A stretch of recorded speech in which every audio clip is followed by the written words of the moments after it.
dans les institutions de la République, l'article 5 de notre Constitution fixe comme pouvoir au président de la République française, le président de la République française est le garant de l'indépendance nationale, de l'intégrité du territoire et du respect des traités.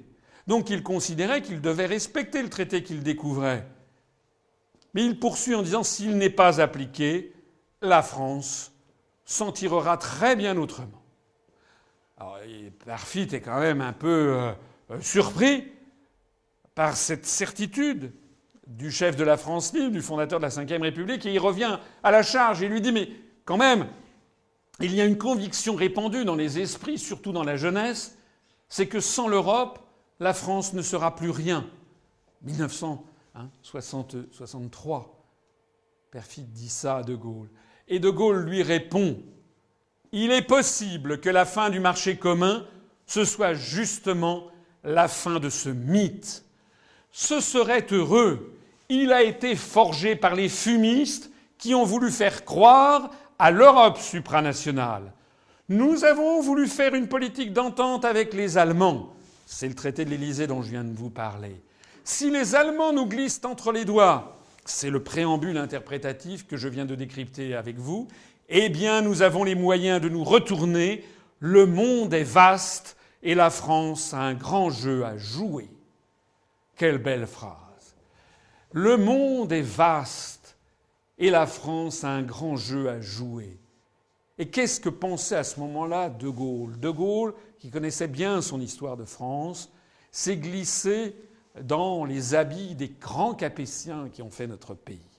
Et tout particulièrement, il s'est rappelé l'épisode de François Ier, lorsque la France avait failli déjà disparaître. Nous sommes en 1519. En 1519, il y a Charles Quint. Il est né en 1500. Il a 19 ans. Il est l'héritier de la famille des Habsbourg. Donc toutes ses possessions, il possède les Pays-Bas. Il possède, on ne le voit pas ici bien, mais une partie de l'Autriche. En Autriche, il possède une partie de la Bourgogne. Il possède également le royaume des deux Siciles. Il possède la péninsule ibérique, enfin de l'Espagne, et sans compter les nouvelles découvertes au Mexique et ensuite, plus ultérieurement, au Pérou par Pizarro et au Mexique conquise par Cortés. Et voilà qu'en 1519, eh bien, Charles Quint se fait en plus de ça élire empereur du Saint-Empire romain germanique, donc il a l'autorité en termes de suzerain sur tous les territoires en marron. Donc vous voyez que la France est pratiquement complètement encerclée en 1519. Et en plus de ça, alors que François Ier a essayé de faire alliance avec le roi d'Angleterre Henri VIII, avec l'entrevue du camp du Drap d'Or, eh bien, Henri VIII finit par choisir le camp de Charles Quint. Donc la France est complètement encerclée. La France risque de disparaître, d'être étouffée par la stratégie de l'encerclement de Charles Quint et de son empire. Alors que va faire à ce moment-là François Ier ? Eh bien, il va nouer des alliances d'abord avec les princes protestants allemands, puisque fort heureusement, il vient d'avoir un schisme qui vient d'éclater. Luther, en Allemagne, publie les 85 thèses, vous savez, sur son église à Wittenberg, et donc il lance la réforme luthérienne. Et des princes, notamment dans l'équivalent actuel de la République tchèque, des princes vont embrasser la nouvelle hérésie. Et donc va placer Charles Quint dans une difficulté nouvelle par rapport à ses propres territoires. Et François Ier, qui pourtant est le champion de la catholicité, François Ier, qui est le très chrétien, eh bien, fait alliance avec les princes protestants allemands. Et comme ça ne suffit pas, eh bien, il va chercher une autre alliance. Et quand on est menacé d'être étouffé et de disparaître par une manœuvre d'encerclement, eh bien, vous faites alliance avec le diable s'il le faut. Et c'est quoi le diable en 1525-1526 ? Le diable, c'est l'empereur ottoman. C'est le grand turc, c'est le chef de l'islam. C'est celui qui menace l'Europe entière de submersion par la foi de Mahomet. Eh bien, François Ier décide de faire alliance avec Soliman le Magnifique pour desserrer justement, et il y parvient, cet encerclement de l'empire de Charles Quint. qui va d'ailleurs, après ça, Charles Quint se retirera dans un monastère, comme vous le savez, puis le protestantisme va se développer. Soliman va donner à la France les échelles du Levant, la protection des chrétiens du Levant, et donc c'est ces alliances de revers qui vont sauver l'indépendance de la France. Au grand scandale de la chrétienté, le trait chrétien, c'était la titulature officielle du roi de France, Christianissimus, le trait chrétien fait alliance avec les princes protestants allemands et avec le grand turc. Eh bien, c'est à ça que pense Charles de Gaulle en 1963, lorsqu'il voit que les Allemands lui filent entre les doigts et eux vont faire alliance avec les États-Unis. Parce que de Gaulle, en 1963, il se trouve, je reprends la même carte que pour Charles Quint, il se retrouve dans cette situation. Il se retrouve complètement encerclé par des forces qui sont anglo-américaines et sous influence américaine. Et donc, eh bien, il va faire comme François Ier, il va faire alliance avec le diable s'il le faut. Et le diable en 1963, 64, 65, c'est qui ? Le diable, c'est d'abord les pays latino-américains, qui sont un anti-yankee. Le diable suprême, à l'époque, c'est Mao Tse-tung, c'est la Chine populaire. Et puis l'autre grand diable de l'époque, c'est l'Union soviétique. Et donc, De Gaulle va faire alliance ou va nouer des liens avec tous ces pays à la grande fureur non pas de la chrétienté, mais de ce que j'appellerais l'américanité. De Gaulle va reconnaître diplomatiquement la Chine de Mao Tse-tung, va inventer la politique de détente avec l'URSS, au grand scandale des États-Unis d'Amérique. Et donc nous allons avoir cette scansion incroyable d'événements qui vont se succéder au long des années 64, 65, 66, 67. En janvier 64, De Gaulle stupéfie la planète en reconnaissant la Chine communiste de Mao. C'était pas qu'il était devenu communiste ni maoïste, pas plus que François Ier n'était devenu musulman. C'est simplement parce qu'il avait compris qu'il lui fallait des alliances de revers. Et on voit ici la une du Canard enchaîné, enfin la page 8 du Canard enchaîné, en disant c'est bien lui, le Deus ex machina, montrant que l'admiration secrète que les gens en France avaient par rapport à ce coup de poker extraordinaire qu'avait fait De Gaulle en reconnaissant ce pays qui, comme vous le savez, il était interdit par les Américains de reconnaître la Chine de Mao. Depuis 1949, tous les pays occidentaux avaient l'interdiction par Washington de reconnaître la Chine de Mao Tse-tung. Comme aujourd'hui, les pays occidentaux n'ont pas le droit de faire des alliances plus poussées avec Cuba, ou avec le Venezuela, ou avec l'Iran. Donc lorsque De Gaulle reconnaît la Chine diplomatiquement la Chine de Mao en 1964, c'est exactement comme si le président de la République française décidait demain de se rendre à Téhéran pour signer un accord stratégique avec Téhéran et avec Ahmadinejad. C'est exactement la même chose.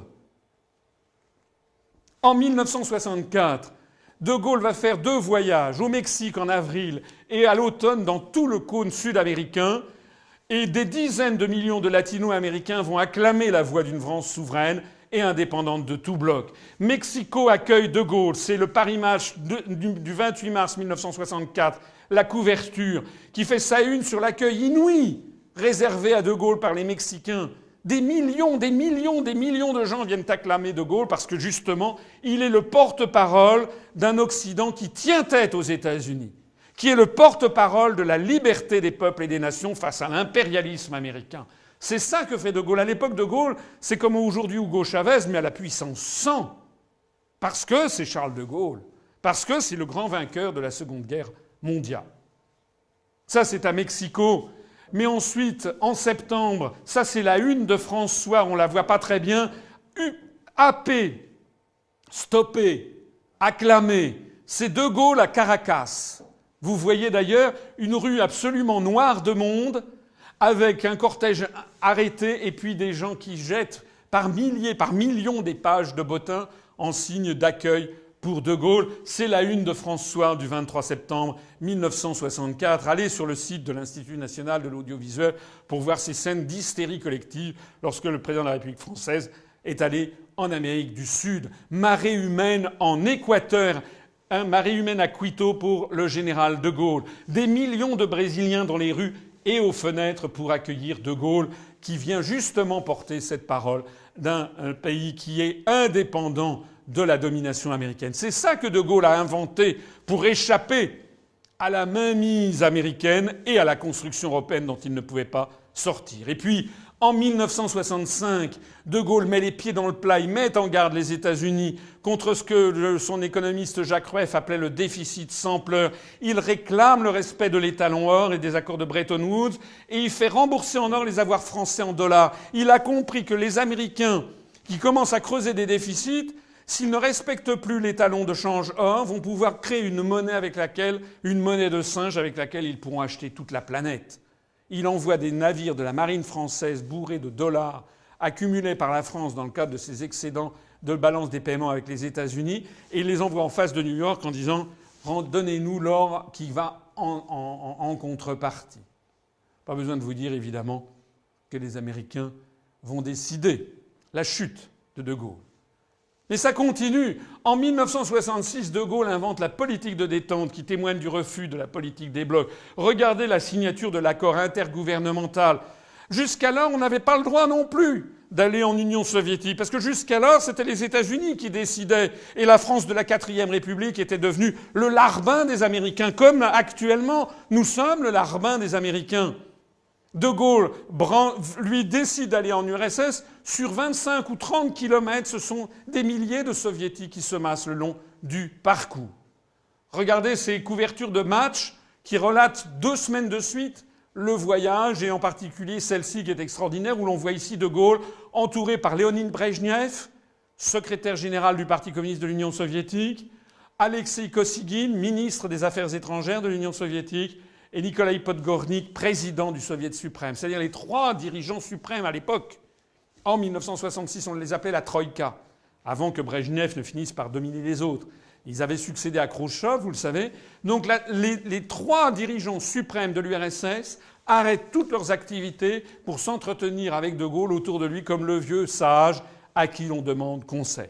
Voilà ce qu'était la France à cette époque. En 1965-66, avec la politique de la chaise vide, De Gaulle impose le droit de veto des États et donne un coup d'arrêt à la mécanique supranationale. Il décide tout simplement que les Français n'iront plus à Bruxelles et qu'ils ne verseront plus leurs cotisations à l'Union européenne. Et puis, dans la foulée, il décide de faire sortir la France du commandement militaire intégré de l'OTAN et il ferme les bases américaines en France. Coup d'éclat sur coup d'éclat sur coup d'éclat. D'ailleurs, il dit à cette occasion à Perfit, on reste dans l'OTAN parce qu'il y avait le pacte de Varsovie qui menaçait objectivement militairement la France. Mais De Gaulle dit lorsque le mur de Berlin se sera effondré, lorsque le communisme aura disparu, l'OTAN n'aura plus de sens, l'OTAN devra disparaître. En quoi il s'était trompé, puisque le communisme et le pacte de Varsovie se sont dissous en 1991 et dans les années ultérieures, et que l'OTAN, loin de se dissoudre, eh bien, s'est développé, puisque désormais tous les pays d'Europe de l'Est sont entrés dans l'OTAN, et l'OTAN nous emmène maintenant vers des guerres néocoloniales, en particulier en Afghanistan. J'y reviendrai plus tard. En septembre 1966, De Gaulle va à Phnom Penh au Cambodge, pays de 4 à 5 millions d'habitants, 5 millions d'habitants à l'époque. Et ce sont des centaines de milliers de Cambodgiens, c'est une fraction importante de la population même du pays, qui vient écouter De Gaulle au stade de Phnom Penh. On voit ici d'ailleurs le prince Sihanouk, la tête du prince Sihanouk, qui dira à De Gaulle « Vous êtes le Saint-Georges des temps modernes ». Parce que vient dire De Gaulle? Il vient mettre en garde à Phnom Penh en 1966 les États-Unis d'Amérique qui sont présents, le pays d'à côté au Vietnam, et il le met solennellement en garde en disant « Vous êtes en train de vous enliser et vous devez quitter le Vietnam ». Et puis, en 1967, c'est tout un peuple en délire au Québec. De Gaulle va à Montréal, enfin il remonte le Saint-Laurent, il va à Québec, puis de là à Montréal, et depuis le balcon de la mairie de Montréal, il lance Vive le Québec libre, qui sera brocardé, y compris en France, par tous nos médias qui sont déjà phagocytés par les intérêts américains, mais qui, en revanche, suscitent un véritable triomphe au Québec soi-même. Il va d'un seul coup lancer et même montrer à la face du monde le problème québécois et le problème de l'indépendance du Québec. Parce qu'en fait, il s'est retrouvé